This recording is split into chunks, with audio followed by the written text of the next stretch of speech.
Mga katultok, grabe yung baha dito kagabi. Kasi napakalakas ng ulan. Ito malalim na ito. Itong ilog na to. So yung baha, umabot hanggang dyan sa taas. Yun o. So kawawa yung aking mga trap para sa hipon. Kawawa yung trap ko. So yun ay lubog sa lupa. Kung hindi man, yun ay nakalutang. So sana walang naputol na tali. Walang mawala. Kaya ko yun nilatag kahapon. Dahil maganda naman ang panahon. So di ko akalain kagabi napakalakas ng ulan. Pati yung dinadaanan kong bunga ng kulnakon dito isa lang nakita ko. Kasi wala nang natira. Walang mga nahulog ngayon. Marami sigurong nahulog kaso nga lang wala na dahil natangay ng baha. So meron ako nakitang isa. At yung sanga ng ng kulnakon na pinagkukuhaan ko, ito na nabali. So ito pala yung yung kanyang puno. Ito yung puno na. Ito yung kulnakon, ito yung puno niya.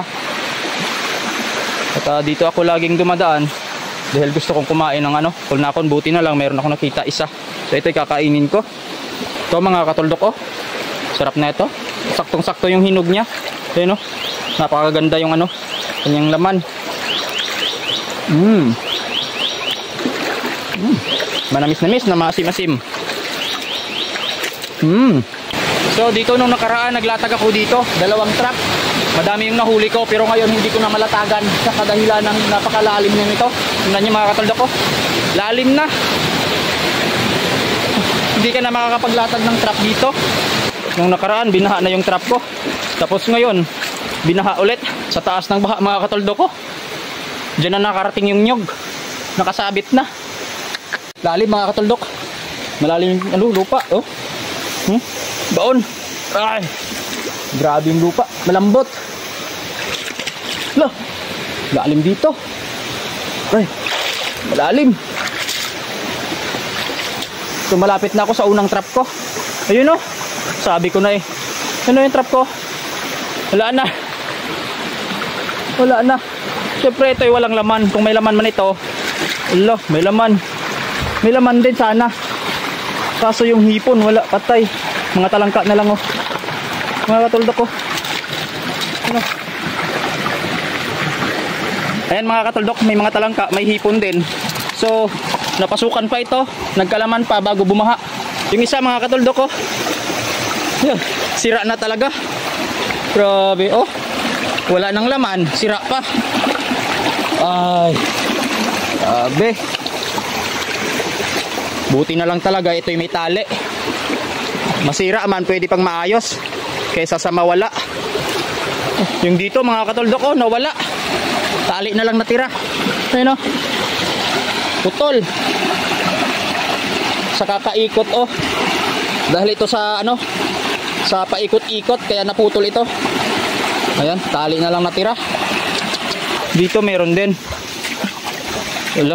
Ito wala, bumaon ito sa buhangin. Yun. Ito pa isa. Wala na sa ayos marupok yung tali. May laman naman. May mga laman sana mga katuldok. May talangka pa, may hipon. Problema baha nga. Wala na sa ayos sa ating mga trap. Wala. Putol din. Tali na lang. Grabe, putol. Ayun yung isa sa taas pa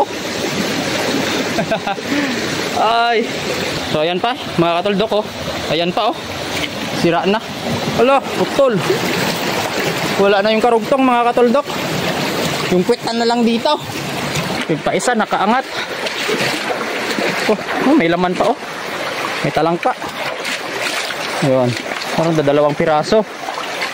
Yan mga katuldok may talangka, may laman. Ayos lang yan. Importante, may dala ako pa uwi. Kahit talangka lang. Buti naman hindi siya nabaon sa buhangin. Ngayon, may laman, may talangka, tsaka may hipon din. Ayun Ayun. So ayun mga katuldok, napandaw ko na nga lahat yung aking trap. At itong trap ko nga ay kulang ng 3 piraso. Di ko na alam kung nasaan yon. Baka nasa dagat na yon o kaya ay bumao na sa buhangin o kung saan-saan lang dyan. Tapos itong trap ko na to, iiwan ko na lang po muna ito dito para sa susunod, babalikan ko ito nang maayos ko yung mga tali nito. At ito naman na yung aking huli ngayong araw. So ayan, kahit papano may talangka ako iilang hipon. So ayun, sana hindi ito mawala dito.